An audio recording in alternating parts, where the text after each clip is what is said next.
algumas decisões preliminares que eu considero importantes na nossa simulação. Assim como na modelagem, a gente tem toda aquela etapa de interpretação do desenho 2D, na simulação a gente também tem algumas decisões preliminares que facilitam o nosso projeto, que facilitam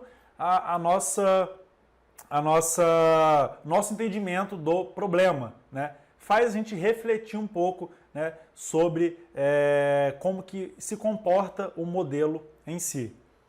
Então vamos lá. Eu poderia chamar aqui de etapa 1, que é a decisão preliminar. Nessa etapa 1, o que a gente tem? Qual o tipo de análise? Né? Por que é sempre bom a gente conhecer o tipo de análise? Por exemplo, para essa situação aqui, vamos utilizar uma análise estática linear. O que quer dizer essa análise estática linear? Né? De uma forma bem simples, eu vou tentar passar esse conceito para vocês aqui. Todo mundo lembra, né, do nosso gráfico tensão, deformação, onde aqui é a tensão e aqui é a nossa deformação, ou porcentagem, né, dessa deformação. E aqui a gente tem aquela curva de engenharia do material, que tem o limite de proporcionalidade, que é essa zona elástica, e a gente tem, depois, se for analisar a curva de engenharia, a gente tem a parte plástica, ou a parte do encruamento do material, que ele chega até um determinado ponto, que esse ponto aqui é o limite de resistência à tração do material, né? O limite de a tensão última do material, e depois desse ponto, a seção transversal acontece aquela questão da estricção, tem a redução da seção transversal e aí o material rompe, vamos dizer assim. Mas, o que eu quero chamar a atenção? Então aqui é o limite de escoamento, né? Então aqui, esse ponto é o limite de escoamento e a partir daqui o material começa a sofrer deformações plásticas. Ou seja, até esse ponto aqui, o material ele deforma e volta. Imagina uma borracha, né? Eu tenho uma borracha, eu puxo, ela retorna. Eu puxo, ela retorna. Por isso que é limite de proporcionalidade e por isso que é uma zona elástica, né? Ou seja, tensão, deformação proporcional. Aumentei a tensão 2x, deformação 2x, tudo proporcional. Isso difere quando a gente entra agora essa região aqui, que já é um comportamento não linear, né? A tensão agora ela não varia conforme a deformação e a deformação não varia conforme a tensão. Então agora a gente tem uma curva onde o comportamento ele é iterativo.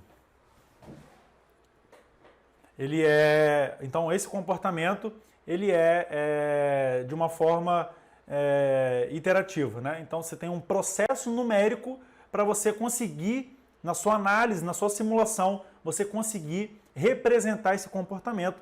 E tem várias formas, por exemplo, o método de Newton-Raphson, que é um método iterativo, que ele faz várias análises aqui, que eu não vou entrar agora nesse critério, mas é para a gente conseguir ajustar esse modelo numérico através do Newton-Raphson. E o que a gente vai trabalhar hoje é apenas essa região aqui, que é a nossa região elástica do material.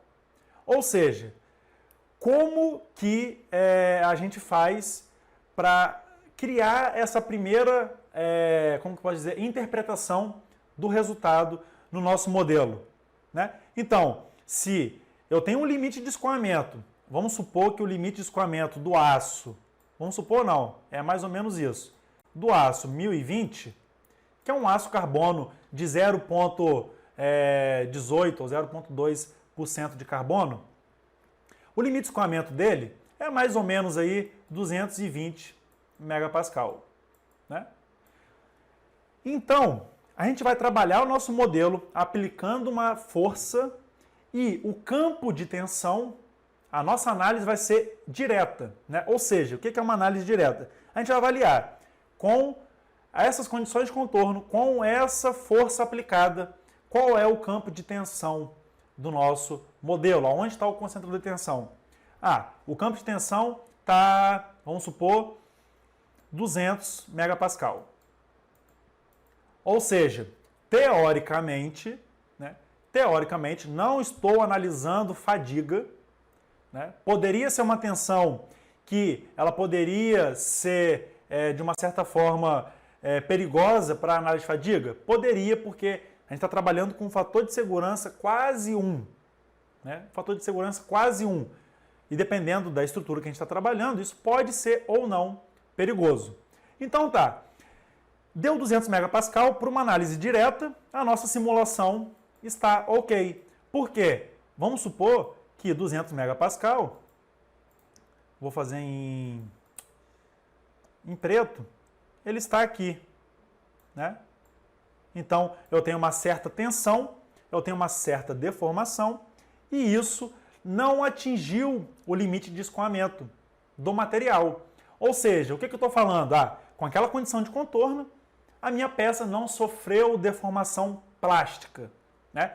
Sofreu deformação elástica, não sofreu deformação plástica. Beleza? A deformação plástica, o corpo deforma e retorna uma parcela. Ele não retorna 100%, ele retorna uma parcela. E aí por isso que a gente entra numa análise não linear, porque quanto mais você solicita o corpo, mais ele vai deformar e menos voltar, ou mais plastificar. Isso depende muito da análise, né? Então, o objetivo para a análise elástica linear é a gente conhecer como está o campo de tensão no nosso modelo. Beleza? Então, esse é o objetivo de hoje. Vamos aplicar as condições de contorno e vamos avaliar se está dentro ou não do critério de von Mises, que é critério de von Mises é a tensão limite de escoamento, a tensão atuante tem que ser menor que a tensão limite de escoamento. Se isso atende, von Mises para análise linear, ok. Né? Agora, só por questão de curiosidade, qual é a curva real do material? Né? Então aqui eu tenho o nosso gráfico novamente. Se eu tenho uma reta aqui, e essa aqui é a curva de engenharia, a curva real é essa reta aqui. Né? Não lembro, acho que na graduação a gente não aprende muito como você trabalhar o campo de tensão avaliando uma curva real e como que ela se comportaria na curva de von Mises. Nessa curva de engenharia. Né? Tem uma função de Neuber, depois quem quiser procurar, o critério de Neuber, na verdade, é a hipérbole de Neuber. O que essa hipérbole de Neuber ela diz? Né? Eu achei a tensão real do material, vamos supor que a tensão deu nesse ponto, e a hipérbole de Neuber, ela cria uma hipérbole aqui, trazendo o nosso campo de tensão para a curva de engenharia. E aí, sim, aqui a gente consegue trabalhar, por exemplo, as tensões e deformações. Beleza? Então, pessoal, é uma introdução para vocês conseguirem pegar esse conceito do que a gente vê na graduação, aí na questão dos materiais, e como que você cria a sua primeira análise, não só no SolidWorks, mas sim no ANSYS, por exemplo. Né? Então, antes de qualquer análise, o que eu recomendo para vocês? Trabalha uma análise elástica linear. Por quê? Porque dessa forma você consegue entender como está o comportamento e qual é a tendência do seu corpo de deformar, qual é a tendência dos concentradores de tensão, né? Então isso é extremamente importante você ter isso em mente. Por exemplo, para otimização topológica, né? O que é otimização topológica? É você, por exemplo, reduzir massa de um modelo, mantendo a integridade física do seu problema, né? Matematicamente eu não vou mostrar o conceito para vocês, mas tem um vídeo no meu site que é, quem quiser ver, feito no SolidWorks, www.formulasolidworks.com. É o último vídeo lá do site, tem lá otimização topológica. E o interessante é que vocês vão perceber que primeiro foi feita uma análise estática linear. Por quê? Porque eu preciso mostrar numericamente aonde que estão os concentradores de tensão.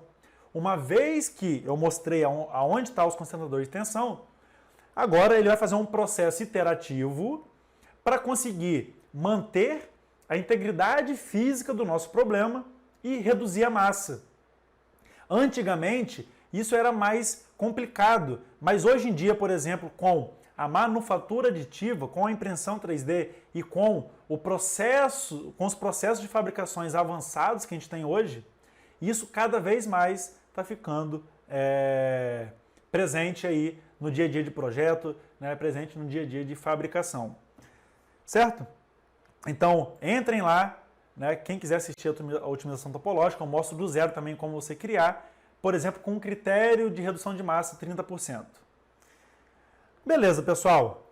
E, por último aqui, só para vocês saberem que existe, tá? Depois vocês podem procurar, só para vocês saberem que existe, eu tenho material linear, que é o que eu acabei de dizer, e tenho material bilinear. O que é o material bilinear? Material bilinear é duas retas. É como se fosse uma simplificação daquela região não linear, né? Então, como que a gente define o nosso módulo elástico aqui nessa primeira curva? Todo mundo sabe que é aquela tangente, o Ezinho, que a gente define. Não é diferente no material bilinear. Eu vou ter um K aqui, onde eu tenho a tensão máxima, a tensão última, com uma deformação, e tenho o limite de escoamento com a deformação. Eu tenho duas tensões e duas deformações, eu consigo definir a inclinação dessa reta aqui pela tangente, beleza? Por que eu estou dizendo isso? Porque isso é uma simplificação para uma análise não linear. Eu, por exemplo, utilizo bastante e a gente consegue configurar melhor uma análise dessa aqui. Então, você tem esse coeficiente aqui, que é para material bilinear, certo? Depois eu posso até trabalhar uma aula, né, explicando como, entendendo melhor, mais conceitualmente, como a gente chegar nesses resultados aqui. Mas beleza, pessoal. Agora que eu fiz essa pequena introdução, cadê? Aqui. Então, qual tipo de análise? Né? Então, deu para entender agora que é uma análise estática linear. O próximo ponto é o que devo representar na análise. Por que isso é importante? Porque o que você deve representar é o que vai definir o tempo computacional, é o que vai definir os resultados da sua análise, né? Se eu tenho um carro e eu quero simular uma manga de eixo, por exemplo, ou quero simular um disco de freio, ou quero simular uma suspensão, eu preciso considerar o carro todo? Não preciso, né? Eu posso trabalhar as condições de contorno em cima da manga de eixo, trabalhar as condições de contorno em cima do disco de freio, né? E aí sim a gente trabalha com o que eu devo representar na minha análise, o que eu devo representar na minha simulação. Beleza? Então, isso é extremamente importante vocês escreverem e pensar. Pelo fato de você escrever, isso estimula você a pensar melhor no seu problema. E qual é a grande vantagem? A grande vantagem é que você evita erros, né?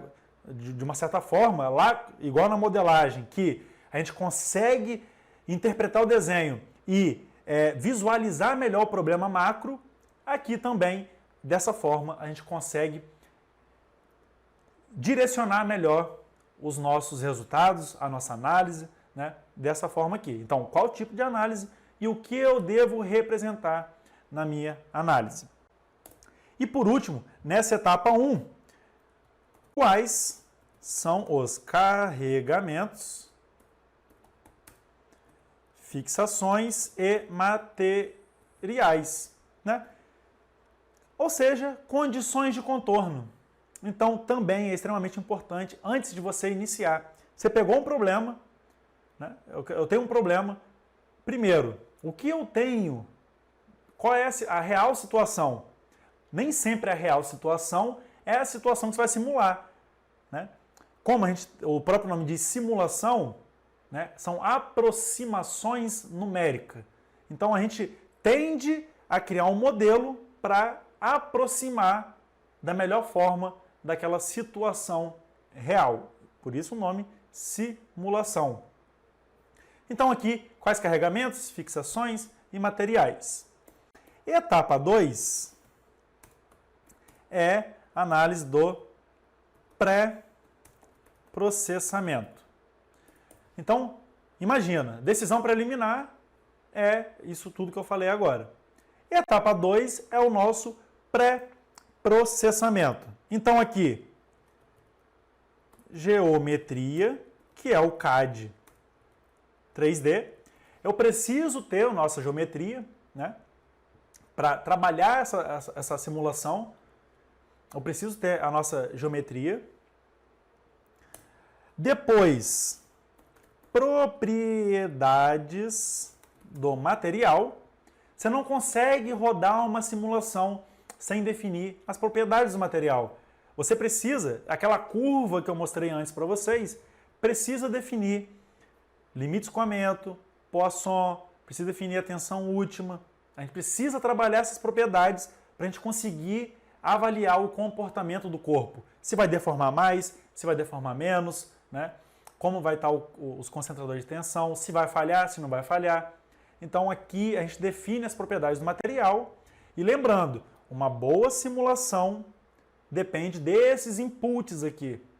O software ele não trabalha sozinho para você. Uma simulação ela depende muito dos resultados que você vai introduzir ali. Então você precisa conhecer esses resultados. Você precisa conhecer o que você está entrando ali na sua simulação. Então quanto mais você souber das propriedades do material, quanto mais informação, melhor para a sua análise, né? E aí tem várias formas, por exemplo, se você trabalha em campo, né? Estou trabalhando numa indústria, eu tenho um material, não sei qual tipo de material. Então a gente consegue trabalhar uma caracterização do material, numa máquina específica, onde vai levantar a porcentagem de carbono e outros elementos de liga ou não, para a gente conhecer essas propriedades e posteriormente introduzir isso tudo no software. Então é extremamente importante, geometria, CAD 3D, propriedades do material, depois geração da malha, né, que é a nossa discretização do nosso modelo. Na análise de elementos finitos, até então a gente não sabe, se a gente não trabalhar uma discretização, a gente não conhece nada do corpo. Por que é criada uma malha, né? Como eu falei, é uma aproximação, eu posso representar trabalhando um círculo. E vamos supor que eu tenho aqui uma malha desse jeito aqui, né? Eu tenho aqui a minha malha, eu vou desenhar eu vou tentar desenhar de vermelho. Então eu tenho aqui a minha malha. Qual que é o processo de discretização do nosso modelo? Imagina, o corpo é uma esfera, igual a gente tem aqui.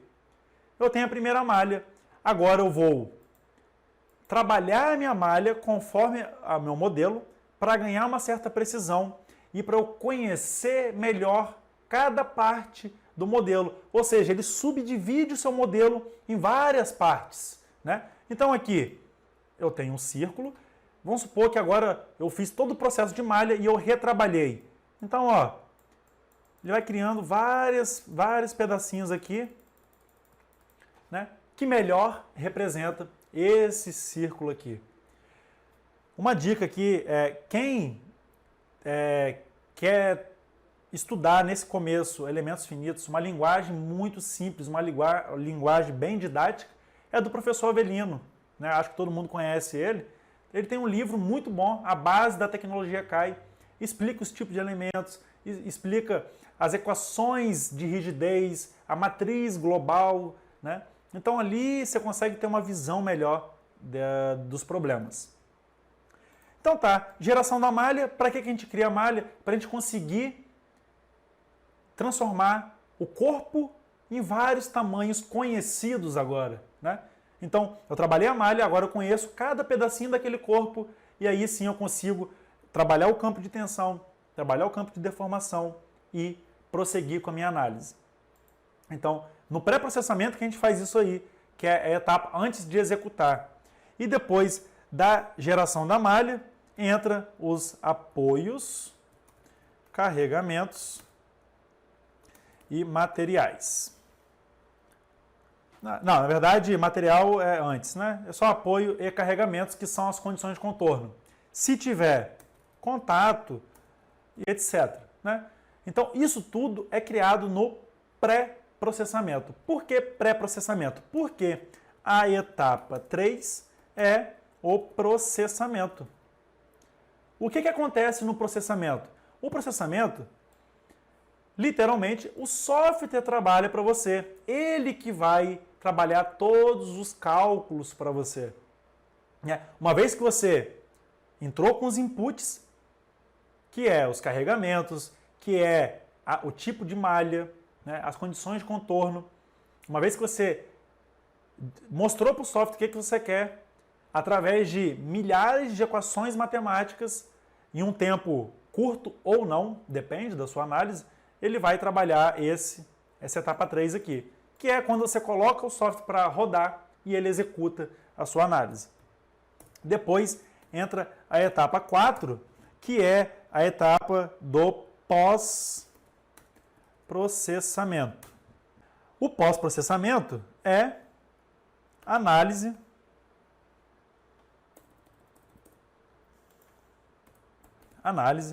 dos resultados, né? Então aqui a gente vai fazer a geração dos gráficos, por exemplo. O que eu quero de resposta? Eu quero tensão, eu quero deformação, né? Então aqui a gente vai só agora pedir o software para mostrar para a gente. Eu quero análise de convergência, né? Eu quero momentos de fletor, momento de inércia, enfim. Aqui você que vai, uma vez que o software calculou isso tudo, você agora que vai colher essas informações conforme o que você quer analisar do seu problema, né? E depois a etapa 5 é aplicar os critérios. Pode ser normas, pode ser von Mises, né? Opa, que se eu não me engano é o V e o M é minúsculo, se eu não me engano. Se for von Mises, por exemplo, uma análise estática linear, como eu citei para vocês, a gente trabalha com limite de escoamento. Agora, não quer dizer que o corpo passou do limite de escoamento e falhou e você condenou a estrutura. Muito pelo contrário, isso depende muito, né? Tem norma que fala, se atingir o limite de escoamento, mas a deformação plástica, ele trabalhar até ali 3 milímetros, é válido. Eu não preciso condenar uma estrutura, eu não preciso condenar um equipamento. O que eu tenho que avaliar é só com propagação de trinca, se ele está, as tensões residuais ali do material, se ele está trabalhando com tensões de tração ou tensão de compressão. Então, pessoal, isso é vocês que analisam, né? Vocês têm que analisar qual é o tipo de tensão residual que está trabalhando ali para uma posterior análise de fadiga, por exemplo. Então, aqui a gente aplica os critérios e vai validar o modelo ou não. Validar ou não. Certo? Então, essa é uma pequena introdução para vocês criarem esse hábito de essas decisões preliminares, vocês entenderem como que o software trabalha e não simplesmente abrir o software e sair aplicando de qualquer jeito e quando se depara com aquele gráfico cheio de cores aqui do lado que todo mundo gosta de ver, não saber o que fazer com aquele gráfico.